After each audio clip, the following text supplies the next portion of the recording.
વચન 11 ઓળખ આગમની.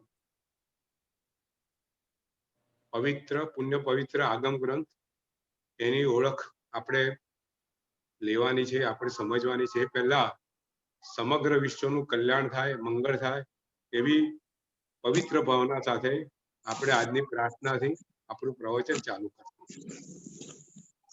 મંગલમ ભગવાન વીરો, મંગલમ ગૌતમ પ્રભુ, મંગલમ સ્તોત્રિભદ્રાધ્યાય, જૈન ધર્મોસ્તુ મંગલમ.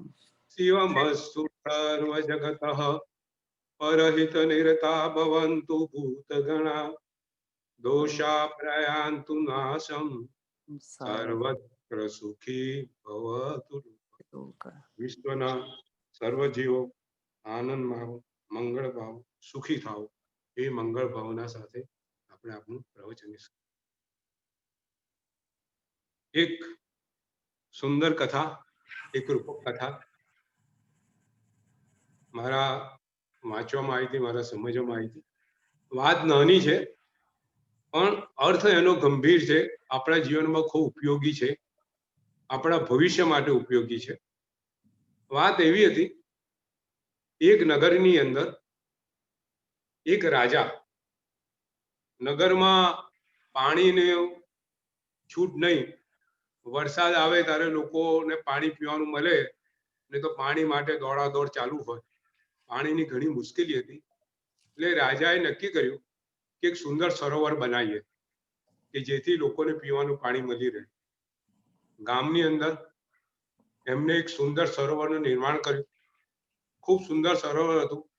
ગામની વચ્ચે વચ સરોવર હતું, પણ પાણી હજુ ભરાયું નતું. વરસાદ આવે ને પાણી ભરાય એની રાજા રાહ જોતા હતા. આ તો ગામના નગરજનો હતા. સરોવર પાણી માટે ભરાયું હતું, પણ નગરજનો રાહ નહીં જોઈ શક્યા. એમને થયું કે આ વચ્ચે વચ ગામની વચ્ચે વચ સરોવર છે, આવી ખુલ્લી જગ્યા છે, તો પોતાનો કચરો સરોવરમાં નાખવા માંડ્યા. પાણી તો ભરવાનું બાજુ રહ્યું, પીવાનું પાણી મળવાનું બાજુ પર રહ્યું, પણ એ સરોવરની અંદર ગામ વાળાનો કચરો ભેગો થવા માંડ્યો.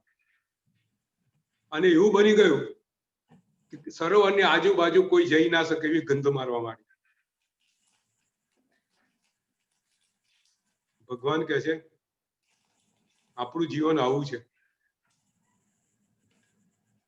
જ્યારે બાળક નાનું હોય છે ત્યારે એનું મન આ સુંદર સરોવર જેવું હોય છે. બાળક જુઓ, 3-4 વર્ષનું બાળક જુઓ, એનું મન કેવું નિર્દોષ હોય છે, નિર્મળ હોય છે. એને તમે જે આપો એ ગ્રહણ કરે છે. આપણે પેલું સહી ચૂસ આવે છે ને, ink pad, you have seen the ink pad, whatever ink you put it will absorb. એટલે બાળકનું મન છે ને આવું ઇન્ક પેડ જેવું છે. તમે ઘરમાં જે કઈ ક્રિયા કરો, જે કઈ બોલો, જે કઈ તમારું વર્તન હોય, એ બધા હાવ ભાવ બાળક બહુ સૂક્ષ્મપણે નિરખતું હોય છે. એની ઇન્દ્રિયો બહુ સચેત હોય છે. એ આંખથી કાનથી બધું જોતો સાંભળતો હોય છે અને મનની અંદર એ બધું ગ્રહણ કરતો હોય છે. અને જે ગ્રહણ કરતો હોય છે એ એનું ભવિષ્ય બને છે. જો તમે એને બાળપણમાં સારા સંસ્કારનું સિંચન કર્યું હોય, નિર્મળ જળથી સરોવર ભર્યું હોય, તો એનું ભવિષ્ય, એના સંસ્કાર ઉજ્જવળ બને. એનું ભવિષ્ય, એના સમાજનું ભવિષ્ય, બધાનું ભવિષ્ય ઉજ્જવળ બને. પણ એને બદલે તમે બાળકને સંસ્કાર આપવાનું બદલે કુસંસ્કાર અને કચરાથી ભરી દો, એ બાળક મોટો થઈ સમાજ સેવા, સમાજના સારા કાર્યો, સમાજની સુવાસ ના ફેલાઈ શકે પણ ગંદકી ફેલાવે. આપણે આ વસ્તુ સમજવાની છે કે આપણા જે બાળકો છે, આપણા બાળકોને આપણે આપણા વાણી, વર્તન ને વ્યવહાર દ્વારા, આપણા સમગ્ર વાણી, વર્તન ને વ્યવહાર દ્વારા આપણા બાળકોને એવા સુસંસ્કાર આપવાના છે કે ભવિષ્યની અંદર એ બાળકો સમાજનું ભૂષણ બને. દૂષણ ના બને. આપણે તો એક થી એક ચડેવા દાખલા છે. આપણે આપણા બાળકોને શું વાતાવરણ આપીએ છીએ, એન્વાયરમેન્ટ આપીએ છીએ, એના પ્રમાણે બાળકોનું ઘડતર થાય છે. ખૂબ સુંદર પ્રસંગ બનેલો છે. કદાચ મેં પહેલા કીધો આપણા ગ્રુપમાં, મને ખબર નથી, પણ મુંબઈની અંદર આ વાત બનેલી હતી. ધરાવી જે બહુ મોટું સ્લમ ઝુંપડપટ્ટી, કદાચ આખા વિશ્વની મોટી ઝુંપડપટ્ટી હશે ધરાવીમાં આ પ્રસંગ બનેલો છે કે પ્રાઇઝ વોટર હાઉસ જે મોટી મેનેજમેન્ટ કંપની છે, એ લોકોએ એક વખત એનજીઓ એમને કામ સોંપ્યું હશે અને એ લોકોએ નક્કી કર્યું કે ધરાવીમાંથી જે અત્યારના બાળકો છે એ 5-10 વર્ષ પછી શું થશે, નક્કી કર્યું કે આપણે ત્યાં સર્વે કરો અને એનું 10 વર્ષ પછીનું ભવિષ્ય શું છે આપણે નક્કી કરીએ. અને એ લોકોની ટીમ ધરાવીમાં ગઈ અને કુટુંબે ફરીને જે બાળકો હતા એને બધો સર્વે કર્યો અને સર્વે પછી એમને રિપોર્ટ આપ્યો. રિપોર્ટ એવો હતો, આ જે બાળકો છે એમાંથી 95% બાળકો, 95% બાળકો કોઈ આગળ ભણવાના છે નહીં, કાં તો ચોર બનશે, કાં તો બુટલેગર થશે, એટલે જુગારી બનશે. એમના જીવનમાં કોઈ ભવિષ્ય નથી 95% બાળકો. આ ધરાવીનું વાતાવરણ જેવું હતું કે ત્યાંનું બાળક કોઈ સંસ્કાર મેળવી ન શકે અને આગળ જતા એ બી બીજા એના માતા પિતાની માફક એ બી કુસંસ્કાર માટે જુગારી બને, કાં તો દારૂડ બને. એ રીતે વાત એવી બની. પછી 10 વર્ષના વર્ણ વીતી ગયા, 7-8 વર્ષ. પ્રાઇઝ વોટરનો જે રિપોર્ટ હતો એનજીઓ પાસે હતો. એનજીઓએ ફરીથી પ્રાઇઝ વોટરને કીધું કે હવે તમે ફરીથી કરો, ફરીથી એ જ જગ્યાએ જાઓ અને જે વસ્તુ તમે રિપોર્ટમાં આપી હતી અત્યારે શું છે એની પરિસ્થિતિ લો, ફીડબેક. કે ભાઈ 10 વર્ષ પછી બાળકોનું શું થયું. અને ફરીથી પ્રાઇઝ વોટર હાઉસ વાળા ત્યાં ગયા, એ જ ટીમ હતી, એ જ કુટુંબોમાં ગયા, એ જ જગ્યાએ ગયા અને ફરીથી બધું એમને સર્વે કર્યો. સર્વે કર્યો ને પછી એનું એનાલિસિસ, પૃથ્થકરણ કરી અને એનું તારણ કાઢ્યું. અને તારણ બધાને ચોંકાવનારું હતું. એમને જે ભવિષ્ય આંક્યું હતું કે 95% બાળકો કાં તો જુગારી બનશે, કાં તો દારૂડિયા બનશે, સમાજની કોઈ સેવા નહીં કરે, એને બદલે 95% બાળકો કાં તો કોઈ ડોક્ટર બન્યો, કોઈ એન્જિનિયર બન્યો. બધા ભણ્યા, 95% બાળકો ભણ્યા, કોઈને કોઈ ફિલ્ડમાં આગળ વધ્યા. ખાલી 5% બાળકો જુગારી બન્યા કે બીજા માર્ગે જતા રહ્યા, આડે માર્ગે જતા રહ્યા. પ્રાઇઝ વોટર હાઉસ એનજીઓ ને બહુ આશ્ચર્ય થયું કે આવું બન્યું કેવી રીતે. આ તો રિપોર્ટ હતો, આ રીતે બનવું જોઈતું હતું, એને બદલે આવું ઊંધું કેમ બન્યું. બન્યું સારું, પણ ઊંધું કેમ બન્યું. એટલે પછી એ લોકોએ ત્યાં જઈ અને આ ચકાસણી કરી કે આવું કેમ બન્યું. તો એમના આશ્ચર્ય વચ્ચે જે એરિયાની અંદર પોતે આ સંશોધન કર્યું હતું, આ રિસર્ચ કર્યું હતું, જેના પર રિસર્ચ થઈ હતી, એ એરિયાની અંદર એક સ્કૂલની અંદર છેલ્લા 10 વર્ષથી એક ટીચર આવેલા. એ ટીચર એટલા સરસ, એટલા સુંદર બાળકોને એ રીતે ભણાવે, એ પ્રેમથી ભણાવે, એ સંસ્કાર રેડે કે બાળકો જે ત્યાં ભણતા હતા એમનું ભાવિ 10 વર્ષમાં બદલાઈ ગયું. એક ટીચર ના લીધે. આ બનેલી હકીકત છે. આપણે વાત આ સરોવરની કરવી છે, આ બાળકોના ભાવિની આપણે વાત કરવી છે. આજે તમારા બાળકોને તમે શું પીરસો છો, એના જીવનમાં તમે કેવા સંસ્કાર આપો છો, એના પર બાળકનું ભાવિ છે. તમે બાળકને ક્ષમા, નમ્રતા, વિવેક, વિનય બધું શીખવાડો છો કે તમારા પૈસાથી બાળકની જે કઈ માંગણીઓ હોય છે એ પૂરી કરો છો. આજે મા બાપને એવું હોય છે કે મારો બાળક જે માગે એને આપી દઉં, એને પૂછવું નહીં, નહીં તો બાળક પાછો પડી જશે સમાજમાં. તમે જુઓ, આજે મા બાપની મનોસ્થિતિ એવી છે કે બાળક સહેજ બી પાછળ ના પડવો જોઈએ. જે સમાજ જે તરફ જતો એ તરફ બાળક જવો જોઈએ. બાળક લીડર ન બનવું,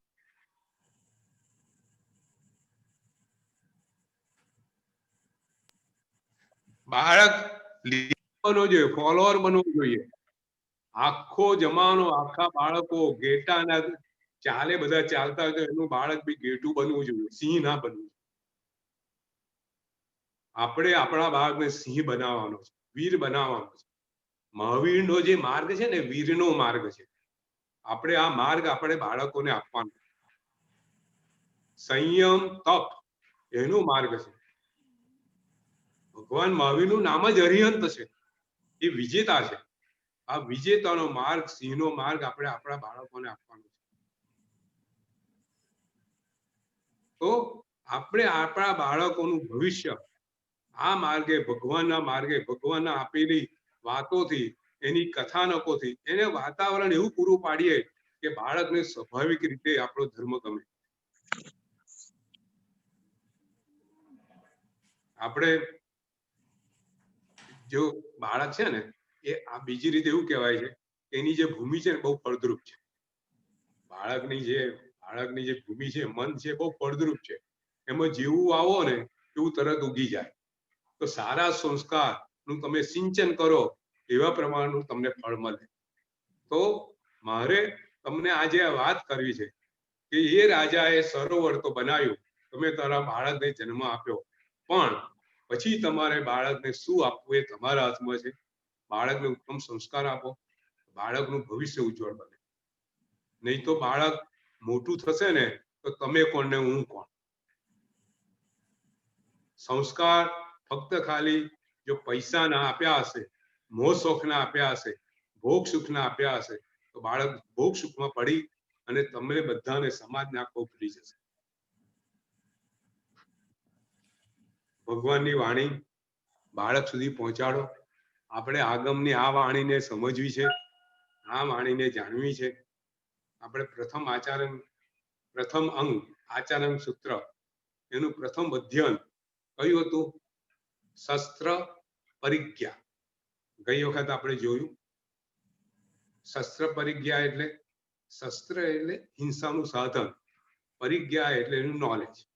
એટલે પહેલા અધ્યયનમાં આગમની અંદર ભગવાને જીવોની હિંસા કેવી રીતે થાય છે, કયા સાધનો થાય છે, અને એ જીવોને એ સાધનોથી દૂર રાખી અને જીવોની અહિંસા કેવી રીતે રહે, જીવોનું જતન કેવી રીતે થાય, જીવોની જૈના કેવી રીતે થાય, એના પર ભાર મૂકીને સાધુ જીવનમાં ઓછામાં ઓછી હિંસા થાય એ રીતનું આખું ગઈ વખતે વાત કરી.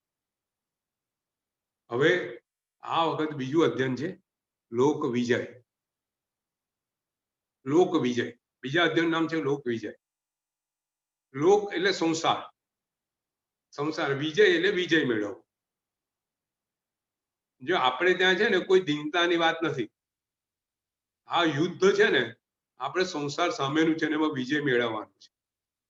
લોક એટલે સંસાર ને વિજય એટલે એને જીતવું. સંસારને જીતવો એનું નામ લોક વિજય. હવે સંસાર પર કોની સત્તા ચાલે છે? તો સંસાર ઉપર કર્મની સત્તા ચાલે છે. બરોબર ને? આખો સંસાર કોનો ગુલામ છે? આખો સંસાર કર્મનો ગુલામ છે. કર્મના બંધન અંદર સમગ્ર સંસાર આવી ગયેલો છે. એટલે સંસારને જીતવો હોય તો કોને જીતવા પડે? કર્મને જીતવા પડે. માટે બીજા અધ્યયનમાં કર્મ ઉપર ની સમજણ આપી છે.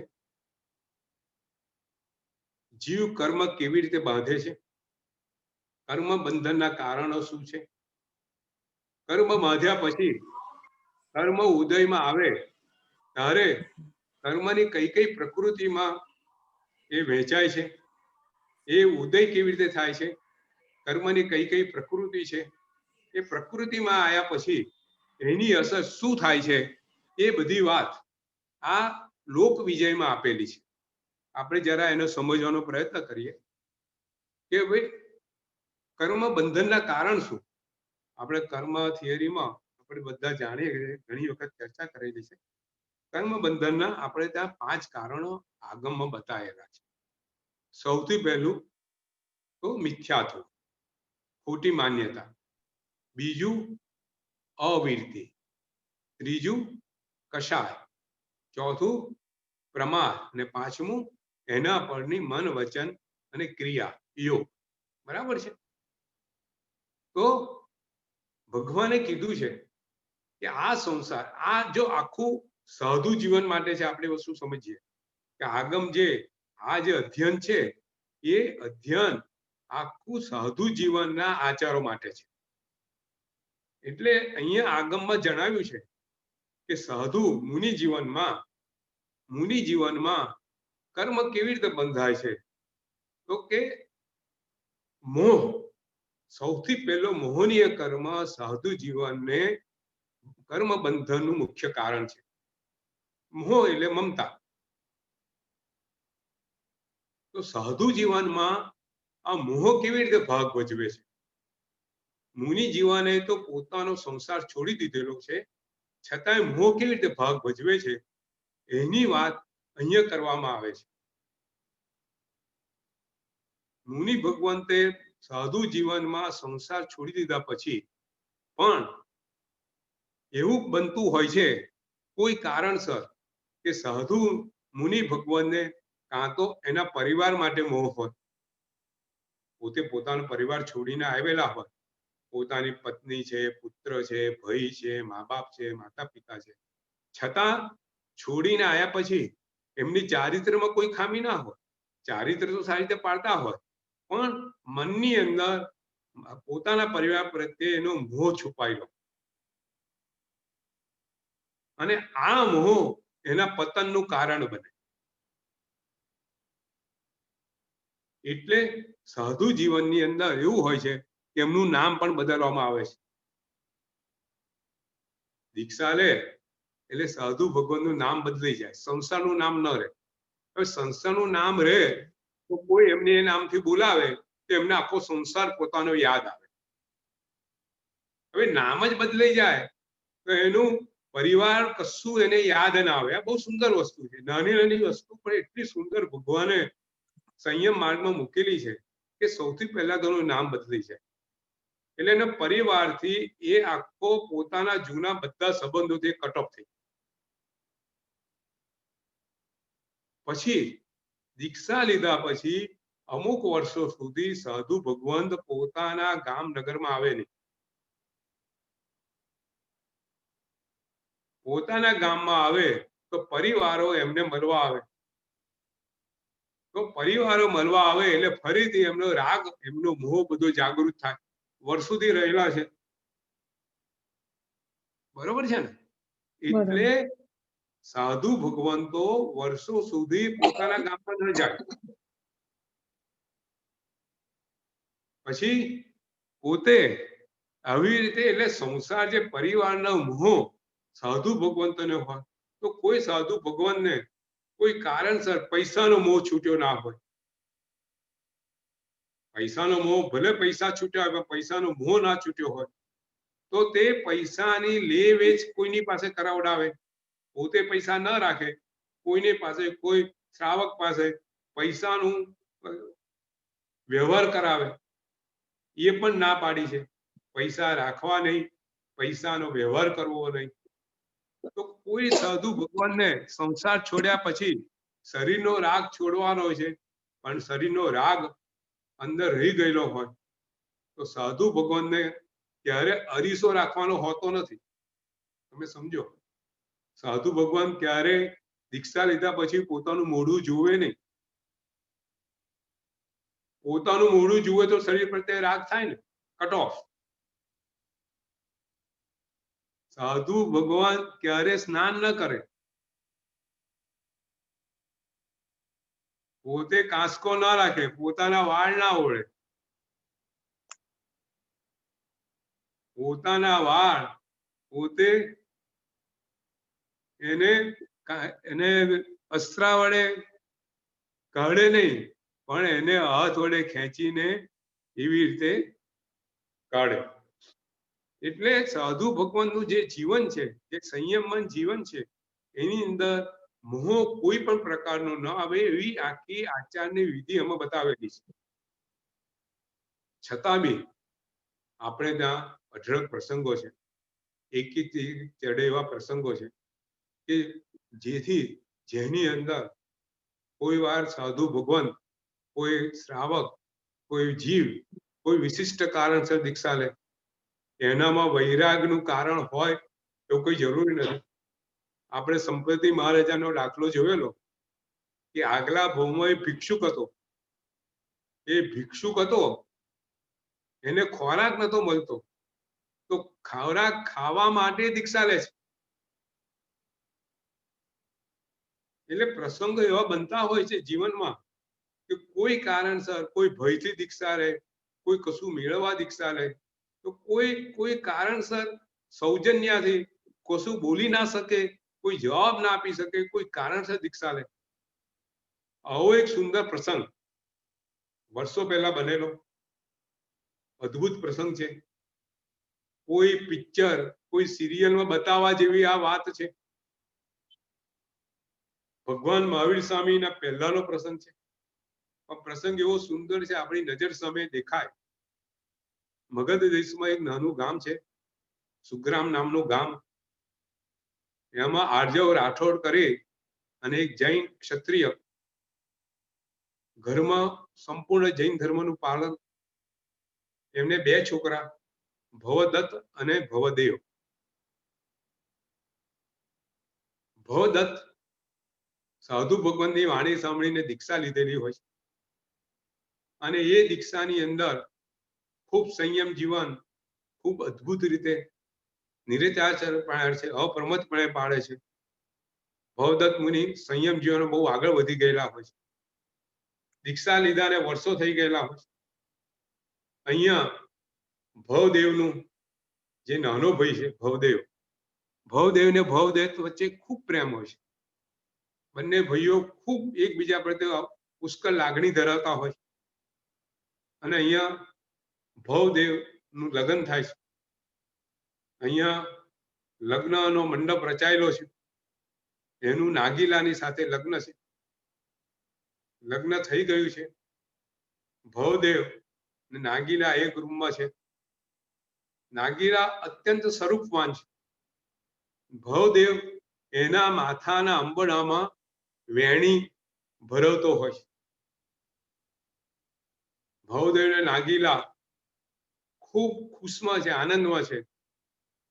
અને ત્યાં જ બહારથી અવાજ સંભળાય છે, ધર્મ લાભ. જૈન છે ભવદેવ, જૈન ધર્મના ઊંડા સંસ્કારો છે. વિચાર છે કોઈ સાધુ ભગવાન આવા સુંદર પ્રસંગે મારે ત્યાં પધાર્યા છે. દોડતો દોડતો નીચે જાય છે.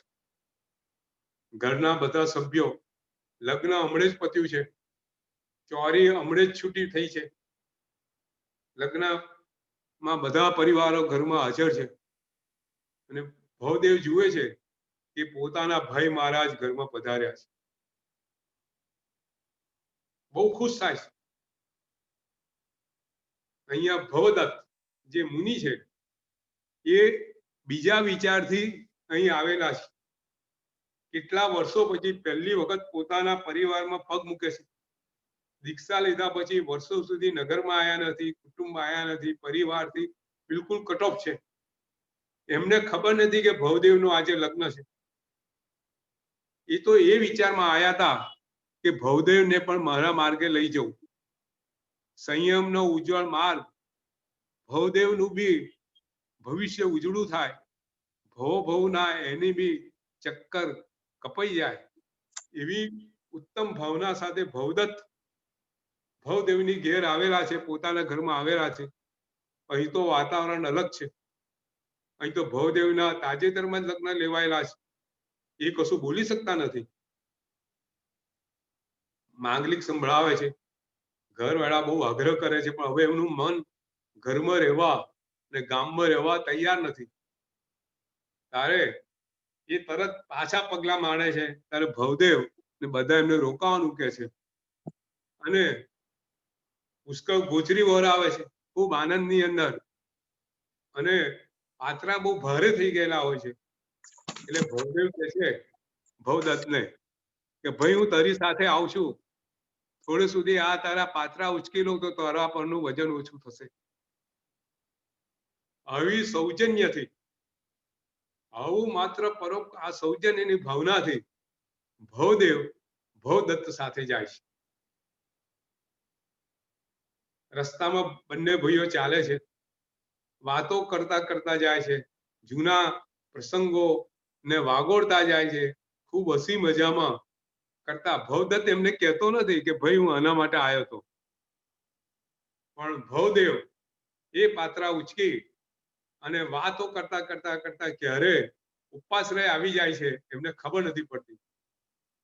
અહીંયા ગુરુ મહારાજ બેઠા છે, ભવદત્ત મુનિના બધા સંગાથી મુનિઓ બધા ત્યાં ઉભેલા છે અને એ જુએ છે કે ભવદત્ત એના ભય સાથે એને પાત્રા ઉચકાઈને આવે છે.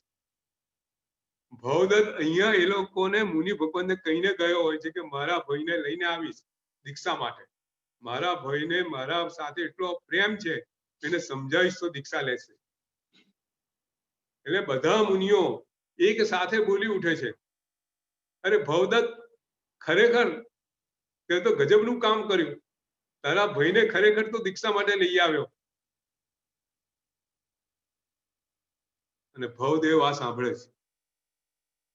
એ કે દીક્ષા માટે આવ્યો નતો, એના મનમાં તો દીક્ષાનો કોઈ વિચાર પણ નતો, પણ ભાઈ માટે એવો અસીમ પ્રેમ અહીંયા બોલી શકતો નથી.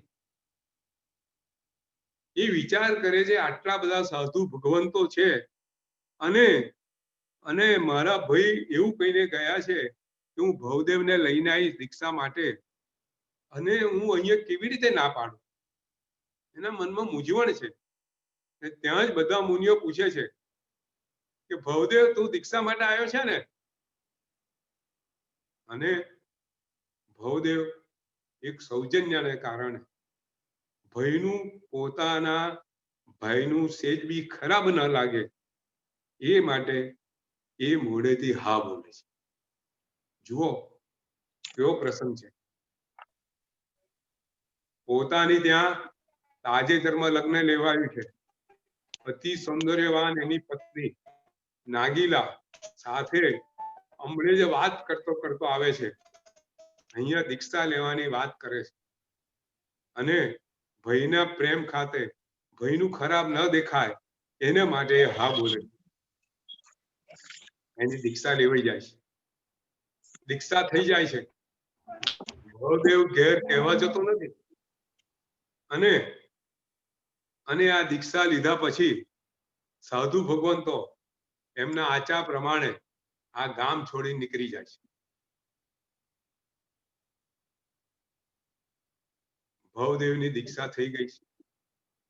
ભવદેવ ઉત્તમ પુરુષ છે, સૌજન્યશીલ છે, સંયમ જીવનની અદ્ભુત આરાધના કરે છે, પણ એના મનની અંદર નાગીલા ત્યાં ને ત્યાં છે. આ જો આ મોહની વાત છે, જે આગમની અંદર જે મોહ કીધો છે કે કોઈ કારણસર પરિવારનો મોહ તમારામાં રહી ગયો હોય એ દુર્ગતિનું કારણ બને છે. ભવદેવ ઉત્તમ સંયમ એનો ઉત્તમ છે, પણ મન એનું પૂર્ણ નાગીલામાં છે. ક્યારે એવો કઈ પ્રસંગ આવે અને હું મારી ઘેર પાછો જઉં, મારી નાગીલા સાથે મારું સંસાર માણું, એના મનની અંદર કાયમ ને કાયમ કાયમ ને કાયમ અંદર અંદર ગૂંથેલું રહે. બહારથી સંયમ ઉત્તમ, ઉત્તમ આચારો બધું ઉત્તમ, અભ્યાસ ઉત્તમ, બધું સરસ, પણ મન એનું નાગીલામાં. વર્ષો વીતી જાય છે. એના ભાઈ પ્રત્યે પ્રેમ છે, એના ભાઈ કાળધર્મ પામે છે અને હવે એને લાગે છે કે મેં મારા ભયના કારણે દીક્ષા લીધેલી, હવે ભય તો જગતમાં છે નહીં, હવે હું મારી દીક્ષા છોડીને પાછો છું. જો વર્ષો વીતી ગયા છે પણ નાગીલા એના મનમાંથી નીકળી નથી. એટલે પોતે હવે ગુરુ મહારાજ સાહેબ પાસે જાય છે. ગુરુ મહારાજને મનની વાત કરે છે. જો સજ્જન પુરુષ છે કે ગુરુ મહારાજ આ પ્રસંગ આવો હતો અને એક તો હું ના નતો બોલી શક્યો મારા ભયને કારણે, પણ મારા ભય તો હવે છે નહીં અને મારે મારા સંસારમાં પાછા જવું છે. ગુરુ મહારાજ બહુ સમજાવે છે પણ ભવદેવ એકના બે થતા નથી. પોતે પોતાના ગામમાં, ગુરુ મહારાજ ગામથી થોડા દૂર છે અને એ પોતે પોતાનો ગુરુ મહારાજને છોડી હજુ વેશતો સંયમનો છે, પોતાના ગામમાં આવે છે. પોતાના ગામમાં આવે છે. વર્ષો વીતી ગયા છે, શરીર સાવ બદલાઈ ગયેલું છે. ગામમાં કોઈ એમને ઓળખી શકે એવી સ્થિતિ એના શરીરની રહી નથી. ગામમાં આવે છે, પાદરમાં આવે છે, દેરાસર છે, દેરાસર દર્શન કરી અને પોતે એક બાજુ બેસે છે. પોતે ગામમાં પોતાની ઘેર કેવી રીતે જવું અને પોતે જઈને શું વાત કરવી એની એ વિચારણા કરે છે. હવે એમને મનમાં નક્કી છે કે મારે મારો સંયમ છોડી દેવો છે. અને એક ખૂણામાં બેઠા બેઠા વિચારણા કરતા હોય છે. એ વખતે બે સ્ત્રીઓ દર્શન કરવા આવે છે. એ બે સ્ત્રીઓને જુએ છે, એમને ઓળખી શકતા નથી. આ બંને સ્ત્રીઓ સાધુ ભગવાનને જોઈ ને એમની પાસે આવે છે, વંદન કરે છે. એમાં એક નાગીલા છે. જો પિક્ચરમાં બને છે ને એવો પ્રસંગ. અહીંયા એક નાગીલા છે, એની પત્ની છે અને આ ભવદેવ છે. બંને સામસામી છે, વર્ષો થયા છે, બંનેના શરીર રૂપ રંગ બદલાઈ ગયા છે, બંને એકબીજાને ઓળખી શકતા નથી. એટલે નાગીલા એમને પૂછે છે, વંદન કરે છે અને નાગીલાને મુનિ મહારાજને પૂછવાનું મન થાય છે કે આપ સાતામાં છો ને? એટલે ભવદેવ આ જોઈ અને લાગે છે કે હવે મારે આ બેનને પૂછવું જોઈએ, મારા કુટુંબ પરિવાર વિશે માહિતી લેવી જોઈએ.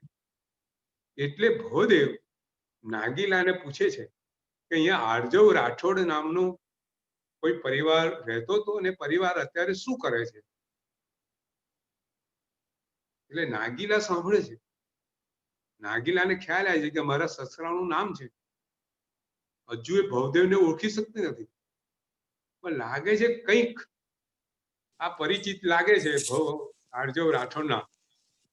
એટલે પોતાનું નાગીલા નામ બતાવને એ જાણવું છે. બહુ હોશિયાર સ્ત્રી છે. એટલે એ કહે છે કે ભાઈ આર્જવ રાઠોડ જે હતા એ અને એમના પત્ની બંને જણ મૃત્યુ પામેલા છે. અને એમનો જે મોટો છોકરો દીક્ષા લીધો, એમના નાના છોકરાએ લગ્ન પછી તરત દીક્ષા લઈને જતા રહ્યા અને એવું સાંભળ્યું છે ખૂબ ઉત્તમ સંયમ ધર્મ પાળે છે. અને એમની જે પત્ની છે એ એના પતિના ગયા પછી ખૂબ ઉત્તમથી જૈન ધર્મ શ્રાવક ધર્મની આરાધના કરી રહી છે અને એની પણ દીક્ષા લેવાની ભાવના છે. ભવદેવ આ સાંભળે છે. ભવદેવના માથે વીજળી પડે છે. એનું શરીર ધ્રુજી જાય છે. હું શેના માટે આવ્યો હતો અને આ શું બની રહ્યું છે? હવે મારા કુટુંબમાં, મારા પરિવારમાં માતા પિતા બી નથી અને જે નાગીલે માટે આવ્યો હતો એ નાગીલા તો દીક્ષા લેવાની વાત કરે છે. હજુ એ મનને મક્કમ કરે છે અને પૂછે છે કે ખરેખર તમને ખબર છે નાગીલા દીક્ષા લેવાની વાત કરે છે? એટલે પેલી નાગીલા પૂછે છે કે તમને આ કુટુંબ વિશે શું ખબર? ત્યારે ભવદેવ કહે છે કે હું એમનો નાનો પુત્ર ભવદેવ અને હું નાગીલાને સાથે સંસાર માણવા માટે, હવે જો સાધુ છે હજુ એને સંયમમાં છે પણ એના મનમાં સાધુતા જતી રહી છે, એ કહે છે હું સંસાર માણવા માટે પાછો આવ્યો છું. નાગીલા સમજી જાય છે કે આ સંયમ જીવન છોડી અને મારા પતિ પાછા આવવા માટે. નાગીલા હજુ તો નાગીલા કોણ છે એને કહેતી નથી. હવે નાગીલા કહે છે કે ભવદેવ, હું જ તમારી નાગીલા છું, હું જ તમારી પત્ની છું. તમે આ શું વિચાર કરો છો? જે આવું ઉત્તમ સંયમ જીવન છોડીને તમે ફરીથી આવવા માંગો છો, ફરીથી હાડ માંસના એને તમે ચાટવા માંગો છો. સંયમ ધર્મની ઉત્તમ વાતો નાગીલા એને સમજાવે છે. પેલાને ભવદેવને ખરેખર થાય છે કે મેં મારા જીવનની ખૂબ મોટી ભૂલ કરી અને ભવદેવના મનમાં પરિવર્તન આવે છે અને ભવદેવ અહીંથી પાછા વળે છે અને વિચાર કરે છે કે મારા ગુરુ મને ફરીથી સંયમ માર્ગમાં લેશે કે કેમ. આઈને ગુરુ મહારાજને વંદન કરે છે અને વાત કરે છે, બધી વાત કરે છે અને હવે મારે ફરીથી સંયમ માર્ગમાં પાછા આવે છે. અને એ જ આ ભવદેવ બીજા ભવની અંદર, એના પછીના ભવમાં એ મહાવીદેવમાં એમનો જન્મ થાય છે અને ત્યાર પછીના ભવમાં દેવલોકમાં થઈ અને જંબુ સ્વામી રૂપે ભગવાન મહાવીર સ્વામીના પટધર છેલ્લા કેવડી બને છે આ ભવદેવ. એમનું આ જીવન ચરિત્ર અદ્ભુત ચરિત્ર. સાધુ બન્યા પછી પણ રાગ દ્વેષ જાય, મોહ જાય એવું હોતું નથી. ભગવાન એટલે કે છે કે આ લોક વિજયની અંદર આ મોહની કેવી પરિસ્થિતિ છે, કર્મની કેવી બંધન થાય છે અને એનાથી સાધુ જીવન દુર્ગતિમાં કેવી રીતે જાય છે, એમાંથી સદગતિમાં મેળવવું હોય તો શું કરવું, એ બધી વાત આ લોક વિજયમાં આવે છે. ત્યાર પછી છે શીતોષ્ણ. એના પછીનું અધ્યયન છે ત્રીજું અધ્યયન, એનું નામ છે શીતોષ્ણ, શીતોષ્ણીય અધ્યયન, ત્રીજું અધ્યયન. શીતોષ્ણીય એટલે શીત અને ઉષ્ણ પરિસહ. એક મિનિટ, સહેજ પાણી પી લો.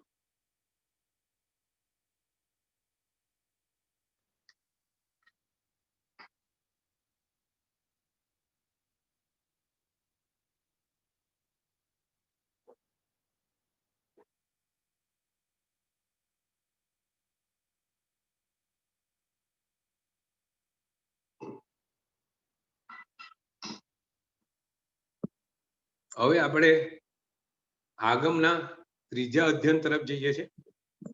પહેલો આચારંગ, પહેલું શ્રુતસ્કંદ, એનું ત્રીજું અધ્યયન, એનું નામ છે શીતોષ્ણીય. શીતોષ્ણીય એટલે શીત અને ઉષ્ણ પરિસહ. શીત પરિસહ અને ઉષ્ણ પરિસહ. શીત પરિસહ એટલે અનુકૂળ પરિસહ અને ઉષ્ણ પરિસહ એટલે પ્રતિકૂળ પરિસહ. પરિસહ એટલે પરિસ્થિતિ, એવો સંયોગ, એવા નિમિત્તો, જે અનુકૂળ નિમિત્તો અને પ્રતિકૂળ નિમિત્તો. સાધુ જીવનને હરાવનારા, સંયમ જીવનને હરાવનારા જો કોઈ તત્વો હોય તો નિમિત્તો છે. આપણા જીવનમાં છે ને, આપણે નિમિત્તવાસી જીવ કહેવાય. અત્યારે આપણે આપણું જીવન છે ને, આપણું મન, આપણું ક્રિયાઓ બધી નિમિત્તો, વાતાવરણને આધારિત હોય છે. દાખલા તરીકે આપણે ઘણી વખત વાત કરેલી છે છતાં ફરીથી, કે તીર્થ સ્થાનમાં જઈએ, આપણે તીર્થ સ્થાનમાં જઈએ તો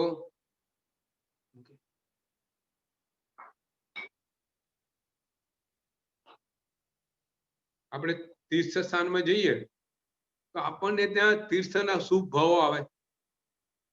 દેરાસરમાં ભગવાનને જોતા, ભગવાનની વિતરાગની મૂર્તિ જોતા આપણા મનમાં એક સ્વાભાવિક શાંત ભાવ થાય.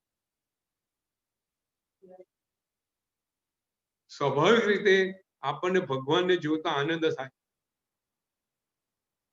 હવે એને બદલે આપણે જો પિક્ચર જોવા બેઠા હોય તો પિક્ચર ની અંદર મારામારી આવે તો આપણને મારવાનું મન થાય. આ એક ખૂબ સ્વાભાવિક છે. તો બધા જીવો નિમિત્તને આધારણ હોય છે.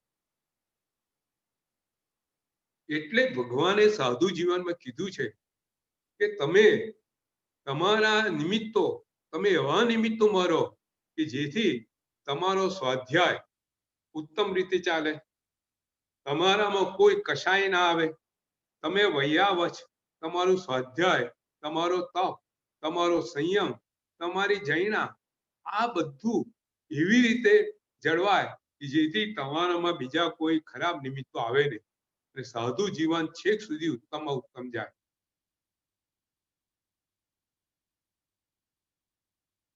તો આવા અનુકૂળ પરિસહો શું? આગમના 3જા અધ્યયનમાં કહે છે કે આવા અનુકૂળ પરિસહો કયા કયા? અનુકૂળ પરિસહો એટલે કે સૌથી પહેલા તમારો પરિવાર. સાધુ થયા પછી પરિવાર, તમને પરિવારને મળવાનું થાય, તમારે તમારા ઘરમાં જવાનું થાય વારંવાર, તમારો પરિવાર તમને વારંવાર મળવા આવે, તો આ બધા અનુકૂળ પરિસહ છે. આનાથી તમારે દૂર રહેવું જોઈએ. તમે એટલે આપણે આ પહેલા વાત કરેલી કે સાધુ ભગવાન દીક્ષા લીધા પછી, ભવદેવ પણ દીક્ષા લીધા પછી ઘણા વર્ષો સુધી પોતાના ગામમાં ગયા નથી. એવી રીતે ધારો કે સાધુ ભગવાનનો ચાતુર્માસમાં ફક્ત ખાલી ચાતુર્માસ દરમિયાન જ એક સ્થળે રહેવાનું કીધેલું છે. ત્યાં જો વધારે રહે તો એ જગ્યા પ્રત્યે એમને રાગ થઈ જાય, એટલે એમને પછી વિહાર કરવાનું આચાર છે. એટલે આ બધા અનુકૂળ પરિસહો થી દૂર રહેવાનું આપણે ત્યાં આગમમાં, આ આગમના 3જા અધ્યયનમાં લખવામાં આવેલું છે. તો એ રીતે ઉષ્ણ પરિસહ એટલે પ્રતિકૂળ પરિસહ. તપ કરે પ્રતિકૂળ પરિસહ છે.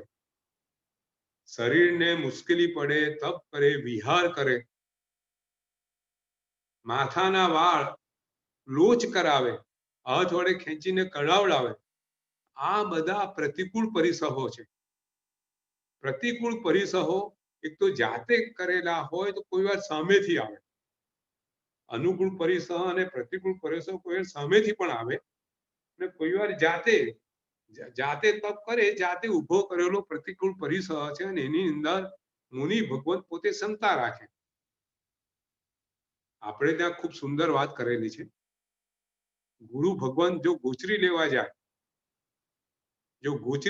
જાય, તો જો ગોચરી મળે તે શું વિચાર કરે કે આજે મારો સ્વાધ્યાય ખૂબ સુંદર થશે. બરાબર છે.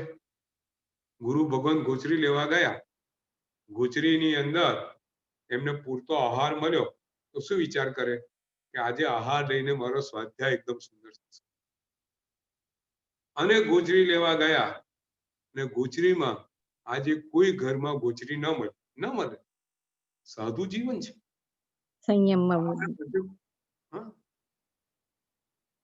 પોતે આહાર લેવા જાય છે, આહાર મળે એવું નક્કી હોતું નથી અને મનમાં એવી વિચારધારા બી નથી કે આહાર મળે તો હું આવું કરીશ. આહાર લેવા ગયા, ગોચરી લેવા ગયા, ઘણા ઘરો ફર્યા. આજે છે ને, જુઓ, આજે ભારતમાં બહુ મુશ્કેલી છે. આજે ઘરની અંદર કુટુંબો નાના થઈ ગયેલા છે. કુટુંબો કેવા છે? એકદમ નાના, 2 જણ જ હોય ઘરમાં અને બાળક હોય મોટું હોય એ ડે સ્કૂલમાં, બરાબર ને? ઘરમાં બાળક બી ના હોય અને બંને જણ હોય, બંને જણ નોકરી કરતા હોય. ઘર જઈનું છે શ્રાવક શ્રાવિકા છે, ધર્મ પ્રત્યે લાગણી છે, આ બંને જણ નોકરી કરે છે.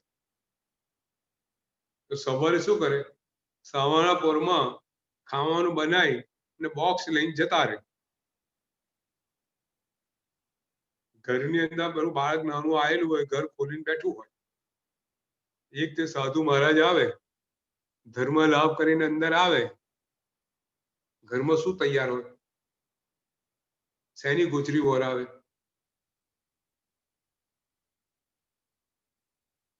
સાધુ મહારાજ સાહેબ ગોચરી લીધા આગળ પાછા જાય. ઘણી વખત આવા પ્રસંગો બને છે. એક વખત અમારા મુનિ મહારાજ સાહેબ ખૂબ અમારા પરિચિત, અંગત પરિચિત, બધી વાતો ઘણી કરે. કહેતા હતા એક વખત કે પંકજ આજે 10 ગ્રહ, કેટલા 10 ઘર ફર્યા હતા અને 2 રોટલીઓ મળી.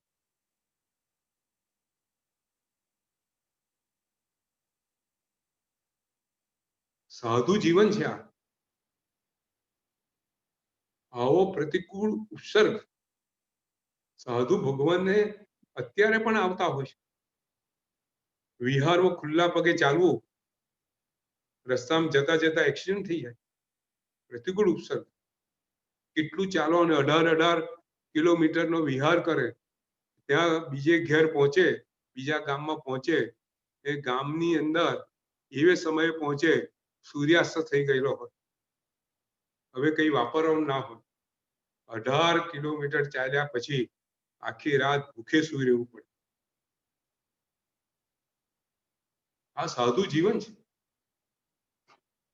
સાધુ શું વિચાર કરે, ગોચરી ના મળી તો શું વિચાર કરે, ચાલો આજે ભગવાનનો ઉપકાર, કેટલા દિવસથી મેં ઉપવાસ નથી કર્યા, આજે મને ઉપવાસ કરવાનું તક મળશે.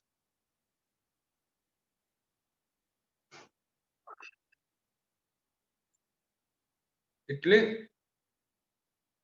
ભગવાન કહે છે, આગમમાં લખેલું છે કે જે અનુકૂળ ઉપસર્ગ છે ને, સાધુ જીવન કહે છે કે અનુકૂળ ઉપસર્ગ છે ને, આપણે ત્યાં બહુ સુંદર વાત લખી છે કે કિંપાંક ફળ જેવા છે. આ ફળ કેવા હોય, ખાવામાં એકદમ મીઠા હોય. અનુકૂળ ઉપસર્ગો છે, સુંદર ખોરાક મળતો હોય, બધા ભક્તો કાયમ ભક્તિ કરવા આવતા હોય, આ બધા અનુકૂળ ઉપસર્ગો કહેવાય. તો આ બધા કેવા છે કે કિંપાંક ફળ જેવા છે કે ખાવામાં બહુ મીઠા હોય, પણ એ ખાયા પછી એ ઝેર હોય, અંદર તમારું મૃત્યુ થાય. એટલે કે અનુકૂળ ઉપસર્ગો આ કિંપાંક ફળ જેવા છે. જો તમે એનું સેવન કરશો, જો તમે મોહથી સેવન કરશો, તો તમારું સંયમ જીવનમાંથી પતન થશે. 1 મિનિટ, સહેજ પાણી પી લો.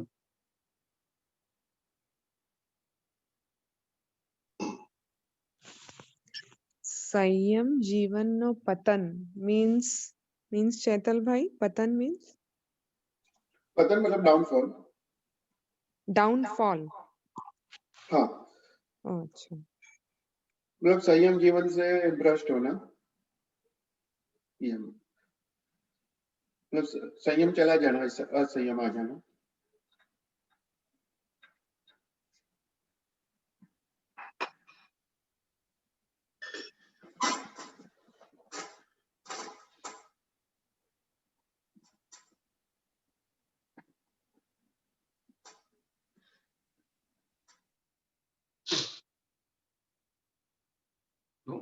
શીતોષ્ણીય બીજા અધ્યયનમાં અનુકૂળ ઉપસર્ગ, પ્રતિકૂળ ઉપસર્ગ, એની અંદર સાધુ ભગવાનની મનોસ્થિતિ કેવી હોવી જોઈએ, શું આચારો હોવા જોઈએ, કેવી રીતના આચારો હોવા જોઈએ, એ બધાનું શીતોષ્ણીય ત્રીજા અધ્યયનમાં આ બધું વર્ણન છે. આપણે ચોથું અધ્યયન લઈશું.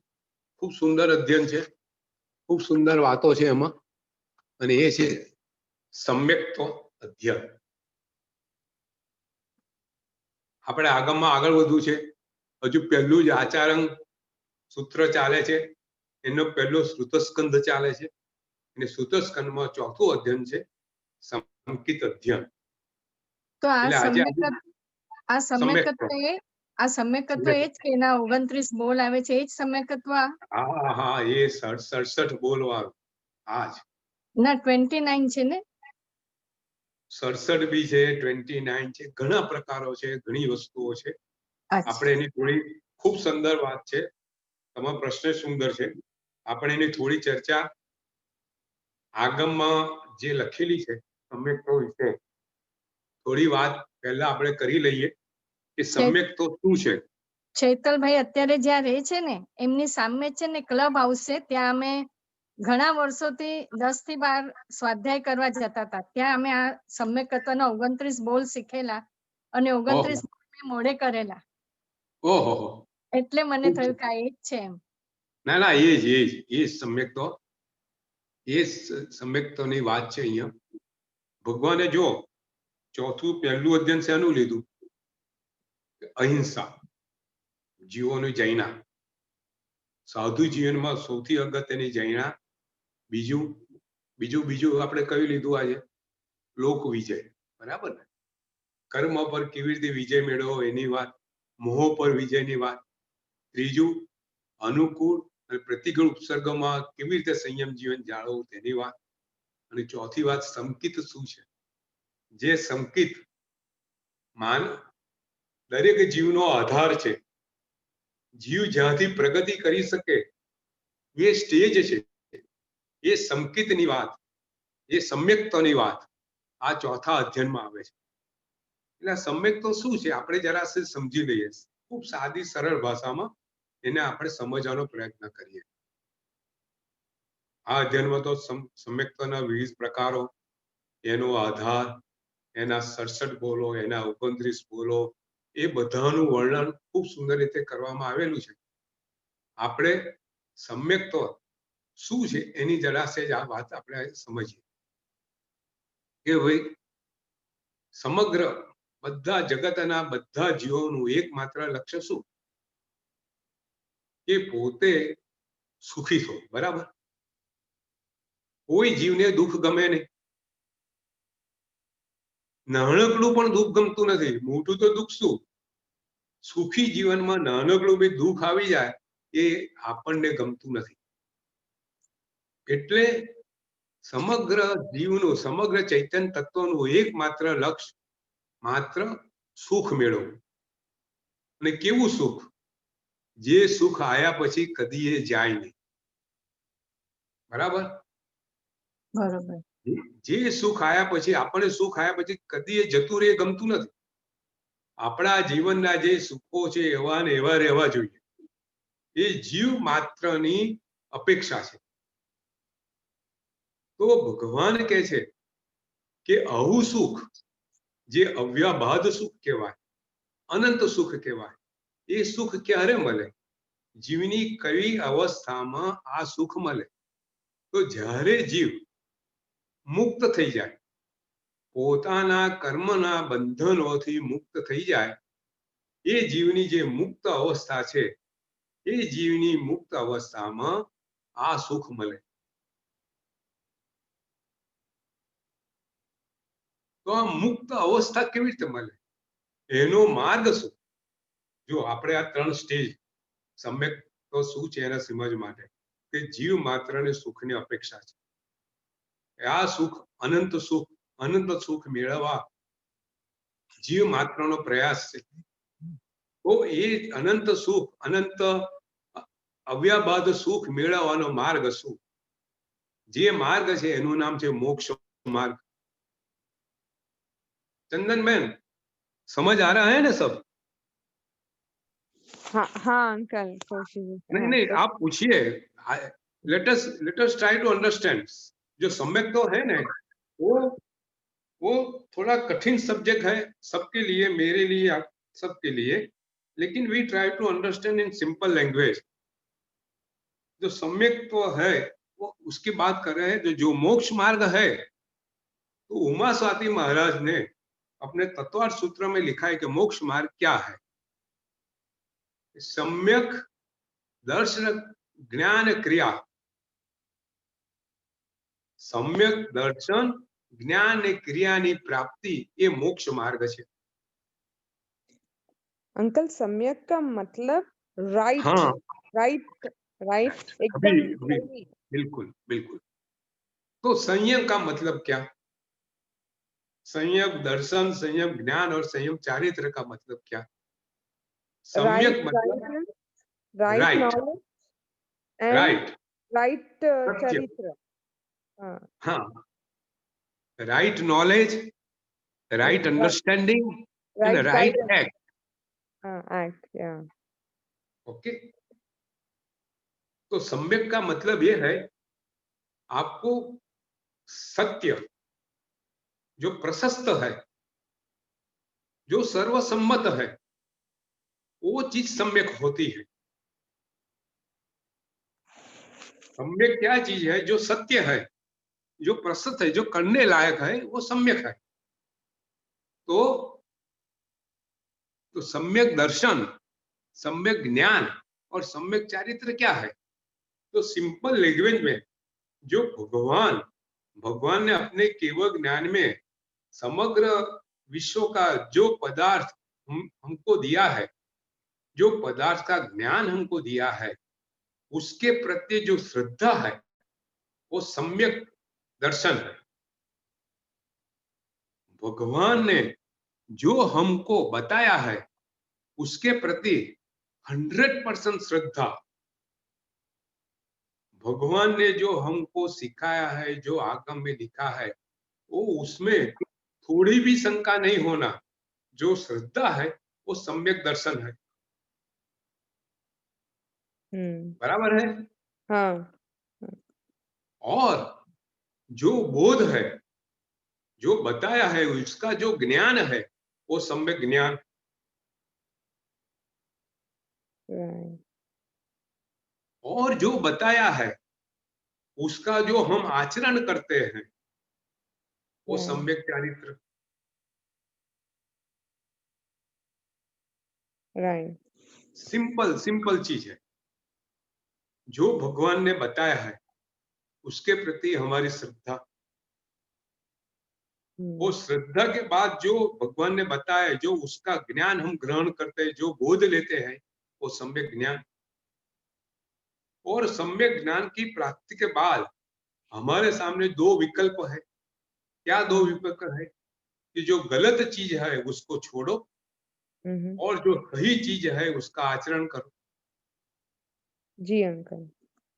जो असत चीज है छोड़ो और सत चीज है उसका आचरण करो. वो सम्यक चारित्र. राइट तो ये सम्यक अभी मोक्ष मार्ग है वो क्या है? ये सम्यक दर्शन, सम्यक ज्ञान और सम्यक चारित्र की प्राप्ति वो मोक्ष मार्ग है.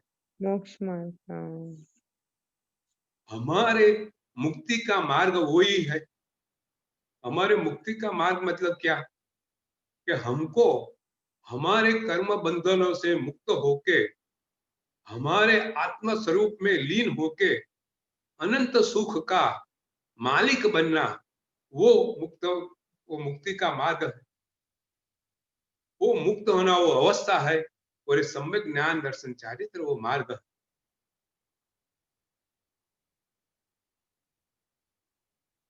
राइट बराबर है. हाँ हाँ बिल्कुल समझा अंकल।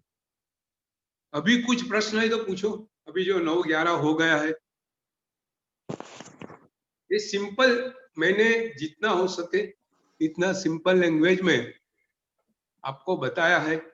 फिर भी अभी सम्यक के कुछ प्रकार लेंगे, उसके लक्षण क्या होते हैं, जीव के लक्षण क्या होते हैं, और सम्यक दर्शन कैसे, उसको क्या है, हमने एक साइंटिफिक भाषा में उसको लॉन्च पैड बोलते हैं.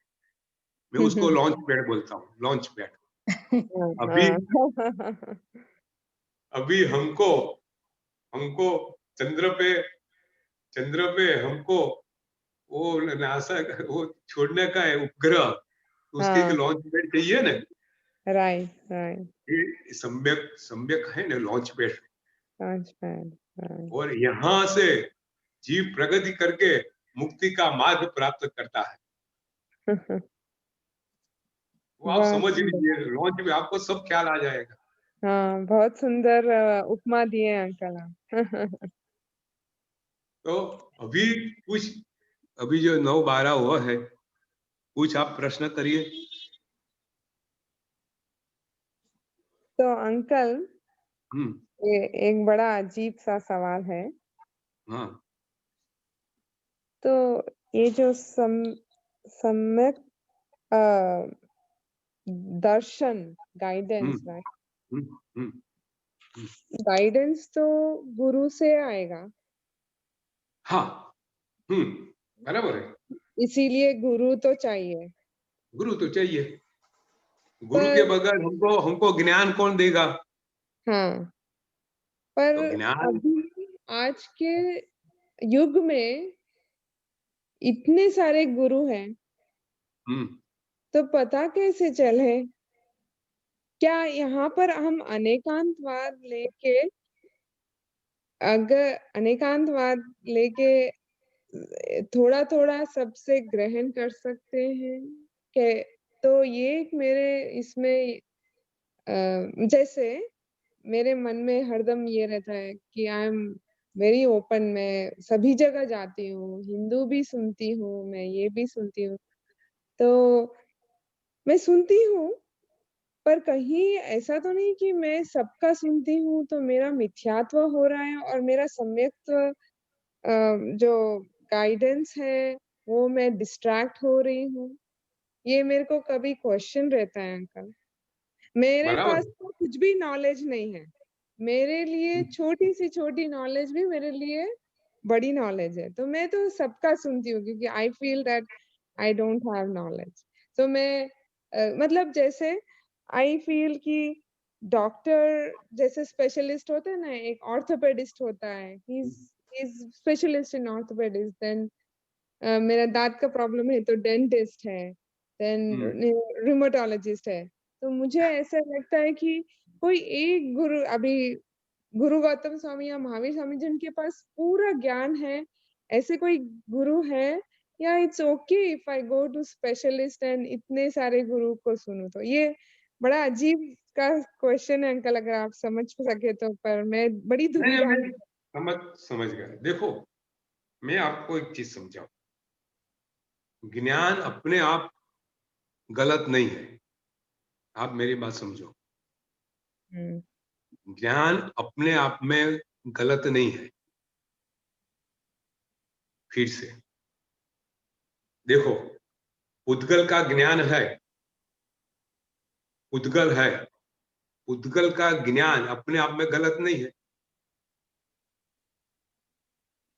उद्गल का ज्ञान का आप कैसे उपयोग कर रहे हो, उसमें गलत और सही होता है।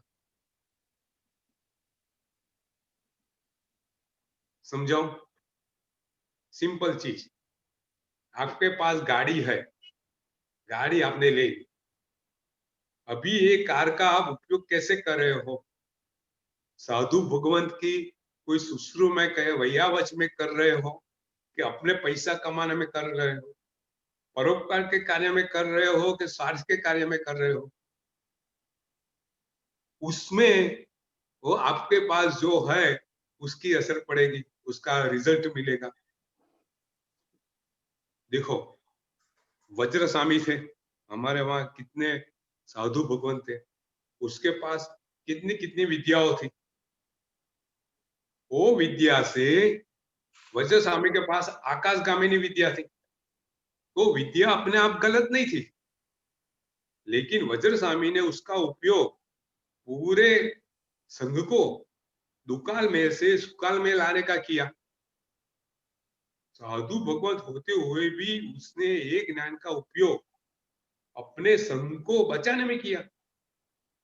तो ये ज्ञान अपने आप गलत नहीं था, वो ज्ञान का उपयोग उसने संघ को बचाने के लिए किया। तो ये ज्ञान वो उपयोगी हुआ। तो मतलब ये हुआ कि अपने आप की जागृति वो ज्ञान लेने में कैसी है, हम उसका उपयोग, हमारी समझ उससे कैसे बढ़ती है, क्या हम उससे अध्यात्म मार्ग में आगे चल सकते हैं? क्या हम उससे संयम मार्ग में आगे जा सकते हैं? क्या अपने आप में हमारा राग द्वेष मोह सब कम होता है? ये सब सुनने के बाद अगर होता है तो हम मुक्ति मोक्ष मार्ग में आगे जा सकते हैं, तो हमारा ये सुनना सब सही है। नहीं तो ये सब सुनने के बाद कोई, मैं आपको समझाऊं प्रैक्टिकल, एक गुरु महाराज ने बोला, जो जिसको जैन धर्म का पता नहीं है, उसने बोला ये खाने छोड़ने का क्या मतलब है, तप करने का क्या मतलब, उसमें शरीर में क्यों दुख देने का, ऐसा उसने बोला। मैं आपको दो दो परिस्थिति बताता, और आप यहाँ समझते हो कि कर्म को निजरा करने के लिए तप के सिवा अच्छा मार्ग कोई है नहीं। तो अभी आप क्या करेंगे?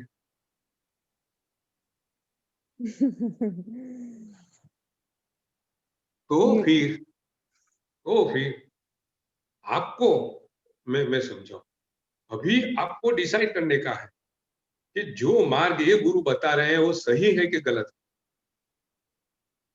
अगर ये मार्ग भगवान के मार्ग, भगवान ने जो बोला है वो मार्ग से विपरीत है, तो वो मार्ग सुनने के लिए जाने का हमारा कोई अर्थ नहीं। हम हमारा समय तो बर्बाद कर रहे हैं, इतना भी नहीं, हम हमारा जीवन भी बर्बाद कर रहे हैं। ऐसी बातें सुन के अगर हम मुख्य मार्ग से चलित हो जाए, मुख्य मार्ग से पतित हो जाए और हम संसार में डूब जाए, ऐसा कोई बात कहे, वो बात सही नहीं है। क्योंकि हमको पता है भगवान ने जो केवल ज्ञान में जो दिखा है और हमको जो बताया है वो 100% सही है। कर्म आप जैसे करेंगे ऐसे कर्म आपको उसका बंधन होगा। तो वीरति धर्म देखो, हमारे पास 4-5 बंधन का कारण बताया है, वो वीरति धर्म के विरुद्ध बोले, कषाय छोड़ने के विरुद्ध बोले, प्रमाद छोड़ने के विरुद्ध बोले, ऐसे कोई भी बात मोक्ष मार्ग के विपरीत है, वो सब मिथ्यात्व है। और मिथ्यात्व से दूर रहना हमारा फर्ज है, क्योंकि हम सब निमित्तवासी हैं। हमारे वहां हमारे अपने आप में हमारा लेवल इतना नहीं है कि हम वो सुन के उसमें जो गलत क्या है सही क्या है वो हम अपने आप से एनालिसिस करके पृथक्करण करके अपने आप में वो सब में ऐसी कैपेबिलिटी नहीं होती है। नहीं तो देखो, यशो विजय जी महाराज साहब काशी न्याय पढ़ने के लिए गए थे, इतर धर्म का शास्त्र पढ़ने के लिए यशो विजय जी महाराज साहब खुद काशी गए थे। भुवन भानु महाराज साहब खुद काशी में न्याय शास्त्र पढ़ने के लिए गए। हेमचंद्र कलिकाल सर्वज्ञ हेमचंद्र महाराज खुद कश्मीर में न्याय शास्त्र पढ़ने के लिए गए। इतर धर्म का भी पढ़ने के लिए गए थे, लेकिन वो लेवल था उनका, उनको पता था मैं क्यों पढ़ रहा।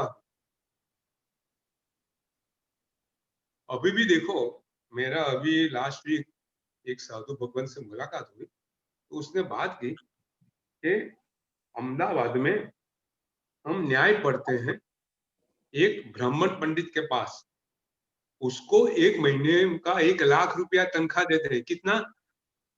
1 लाख। वो न्याय पढ़ने के लिए, इतर धर्मी है, ब्राह्मण है। और जो न्याय न्याय पढ़ना माने अंकल, न्याय क्या? वो न्याय ये शास्त्र है। अच्छा। जो देखो, मैं आपको न्याय क्या है आपको समझाऊं। न्याय मतलब जस्टिस, जस्टिस, हाँ। जस्ट, बराबर है। लॉ नहीं, लॉ अलग, लॉ अच्छा। न्याय मतलब जस्टिस, नॉट लॉ। जस्टिस मतलब क्या?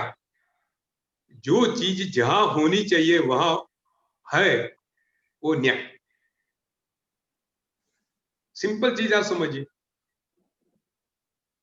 बराबर है। घर में माँ बाप के साथ कैसा रहने का, उसको उसको वंदन करने का, उसको मान सम्मान देने का, वो न्याय है। राइट। सिंपल चीज, आप उसको सिंपल तरीके से समझे। न्याय मतलब जस्टिस। कोई चीज जिसी तरह है वो न्याय। देखो हमारे वहां काउसक आता है, एक मैं आपको समझाऊं ये न्याय क्या है।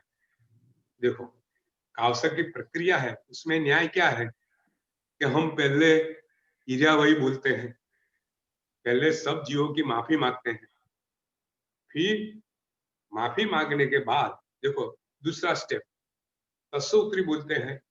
तो हमारे हृदय में जो कुछ शैली अभी भी बाकी है उसका और शुद्धिकरण करने के लिए बात करते हैं, और वो शुद्धिकरण के लिए हम बोलते हैं कभी हम काउसक ध्यान धरेंगे। तो एक न्याय की प्रक्रिया हुई कि जो काउसक ध्यान क्यों धरने का, कि भाई हमारे जो हमने प्रायश्चित मांगा था उसकी विशेष शुद्धि के लिए काउसक है, उसका न्याय हुआ। बराबर है, सिंपल है। आप उसको पूरी सिंपल से न्याय क्या है समझिए। आपको डॉक्टरी पढ़ने का है तो डॉक्टर में जो ऑपरेशन करने का है तो उसकी रीत आती है, प्रोटोकॉल आता है ना। पहले ये करो, पहले वो करो, दूसरे बाद ये करो, ये करो, वो करो। ये प्रोटोकॉल वो न्याय है, वो न्याय से संबंधित है। क्यों है तो वो चीज उल्टा देंगे तो ऑपरेशन सही नहीं होगा। आप आप देखो सिंपल, रोटी बनाते हो तो पहले उसमें थोड़ा मीठा डालो लोट में, फिर उसमें थोड़ा तेल डालो, उसको फिर मिश्रण करो, बाद में पानी डालो। ये न्याय हुआ, ये लोट बांधने का न्याय हुआ, ये न्याय है। तभी आपका लोट की जो कणक है वो सही बनेगी। ये सब न्याय है। ये सब न्याय शास्त्र पढ़ने के लिए ये अपने महान महानुभाव वहां जाते हैं।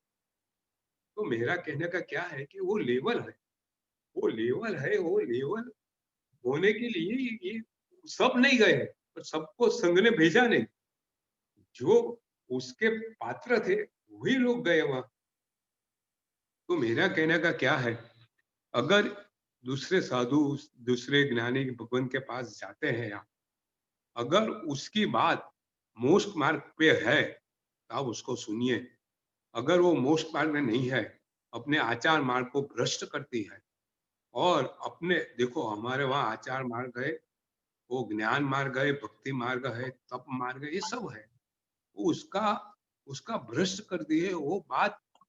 आप सुनो और आप जागृत है तो आप सोचो कि सही है कि नहीं है।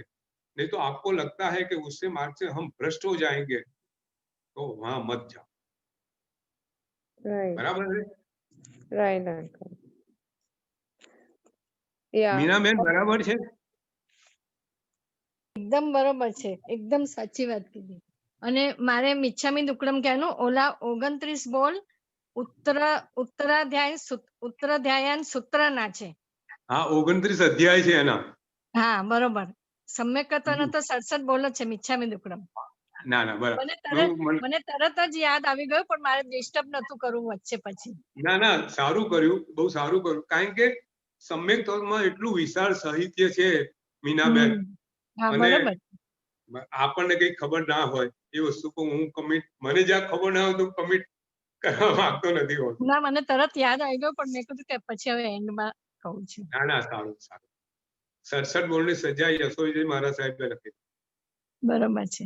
અત્યારે તપોવન વાળા પણ આપણને શીખવાડે છે, અને એનું વર્ણન સાંભળે ને તો ખરેખર એમ થાય કે આપણે તો ક્યાં છીએ, ક્યાંય નથી.